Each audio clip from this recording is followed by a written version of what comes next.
KPK membuka peluang memanggil istri mantan Gubernur Jawa Barat Ridwan Kamil, Atalia Praratia, dalam penyidikan kasus korupsi pengadaan iklan Bank BJB. Juru bicara KPK Budi Prasetyo menjelaskan penyidikan kasus tindak terpengaruh dengan proses perceraian RK dan Atalia berkaitan dengan pemisahan harta antara Ridwan Kamil dan Atalia sebagai konsekuensi perceraian.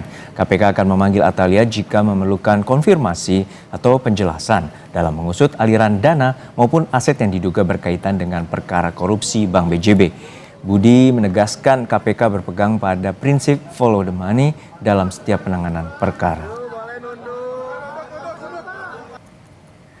Basisnya adalah follow the money. Kita akan telusuri, kita lacak aset-aset yang mengalir ya, dari substansi perkaranya ya, yang berangkat dari dana non budgeter di pengadaan iklan di BJB ini. Mengalirnya kemana saja, ke siapa saja, dan untuk apa saja. Memanggil Atalia ini sebagai saksi, Mas? Ya. Setiap kemungkinan itu selalu terbuka sesuai dengan kebutuhan proses penyidikan. Jika memang dibutuhkan keterangan dari para saksi, tentu penyidik akan melakukan pemanggilan.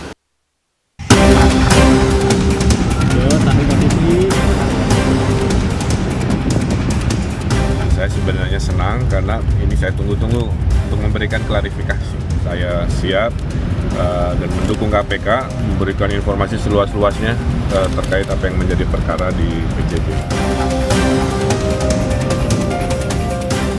KPK mendalami keterlibatan mantan Gubernur Jawa Barat Ridwan Kamil atau RK dalam kasus dugaan korupsi pengadaan iklan Bank BJB. KPK menemukan dugaan aliran dana non-budgeter senilai 200 miliar rupiah yang salah satunya mengalir ke Ridwan Kamil.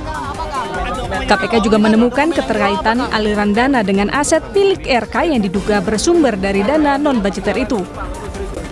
Dana non-budgeter ini bersumber dari sebagian anggaran yang semestinya digunakan untuk belanja iklan di BJB.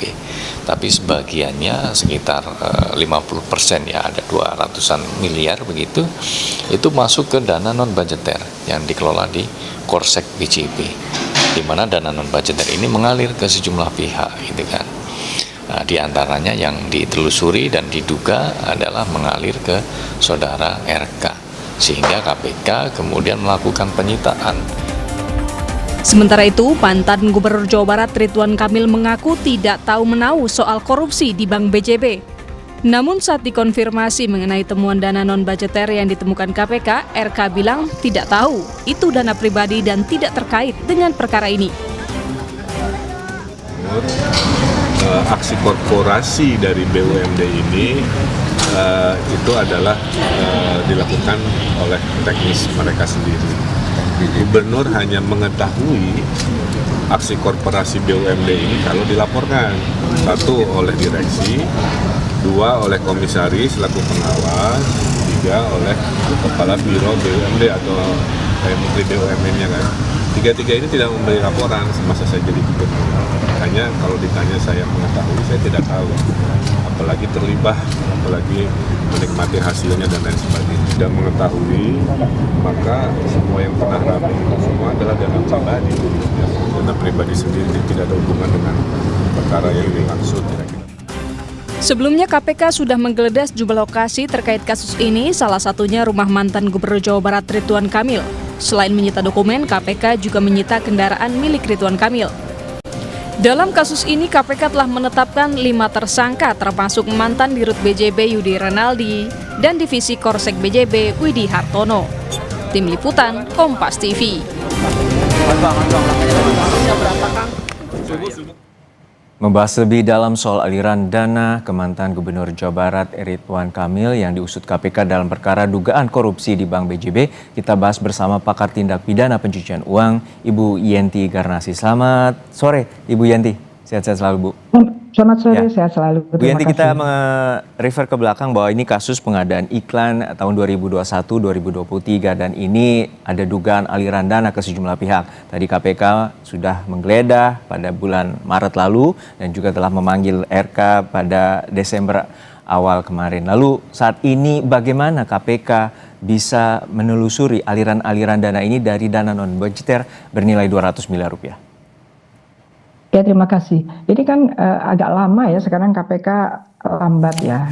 Padahal korupsi itu kan harusnya cepat. Cepat itu bukan berarti nggak hati-hati gitu ya. Karena memang amanahnya adalah kasus-kasus korupsi itu didahulukan dengan kasus lain dan cepat. Apalagi kalau kerugiannya itu adalah kerugian negara. Dalam hal ini juga berkaitan dengan kemungkinan yang akan ditelusuri, itu berarti KPK sudah berbicara TPPU. Karena kalau KPK hanya berbicara tentang korupsi, itu tidak menelusuri seperti itu ya. Jadi biasanya kalau KPK hanya korupsi itu adalah walaupun dia mencari tapi meminta keterangan dari tersangka atau terdakwa dan tentang harta kekayaannya dan harta kekayaan keluarganya. Itu korupsi dulu ketika belum mempunyai undang-undang pencucian uang. Tapi setelah tahun 2002, setelah kita punya undang-undang pencucian uang, strategi itu nggak usah dipakai lagi. Artinya langsung digunakan kalau memang KPK punya bukti awal bahwa ada bukti-bukti aliran dana dari hasil korupsi kemana-mana, harusnya KPK langsung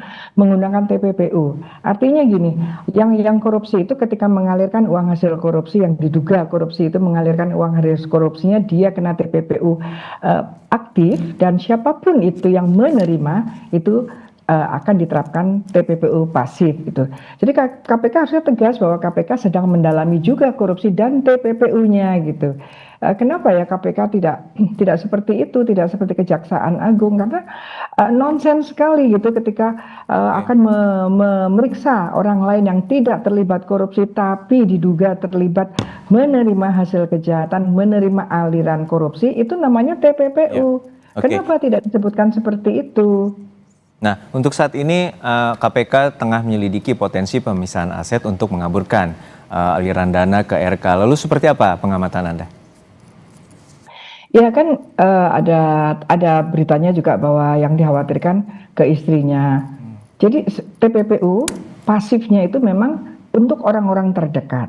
Karena bagaimanapun juga secara moral siapapun, maupun itu istri atau suami seseorang yang jadi tersangka atau terdakwa, tidak boleh menikmati hasil kejahatan.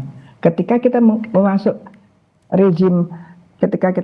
rejim anti pencucian uang, itu kita sudah bicara tentang kita sudah bicara tentang TPPU. Itu yang harusnya dipahami oleh KPK gitu. Ya.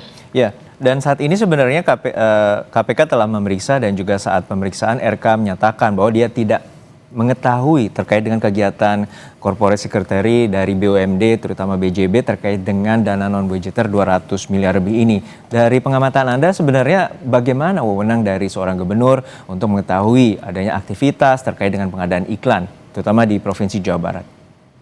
Sejauh ini kan KPK sudah lama sekali, mulai Maret sampai sekarang. Saya kira KPK sudah pasti mempunyai bukti tentang itu.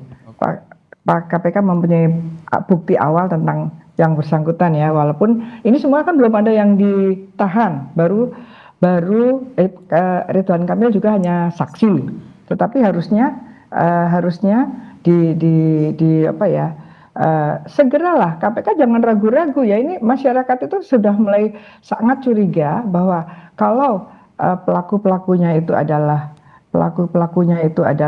orang-orang tinggi, orang-orang yang punya, apalagi ada keterkaitan dengan perpolitikan, itu kok enggan gitu. Dan ini jelek sekali ya untuk foto potret pemberantasan korupsi kita gitu. Itu yang mestinya KPK bisalah menjadi harapan kita, apalagi kita baru saja kan hari anti korupsi tanggal 9 Desember kemarin ya, yang gaungnya tidak bergaung dan kemudian sekarang ini juga lambat sekali ya, banyak kasus-kasus yang ditunggu oleh masyarakat. Kalau memang penegak hukum Indonesia memang betul-betul penegak hukumnya itu akan memberantas korupsi, ya tentunya korupsi-korupsi yang sudah jadi PR di masa lalu, tahun-tahun lalu itu harus segera, dan berkaitan dengan uang hasil korupsinya itu kejarnya pakai TPPU, jangan ragu-ragu. TPPU untuk apa kita punya TPPU? Baik, kita nantikan bagaimana langkah cepat KPK untuk menangani kasus dugaan korupsi pengadaan iklan BUMD atau Bank BJB di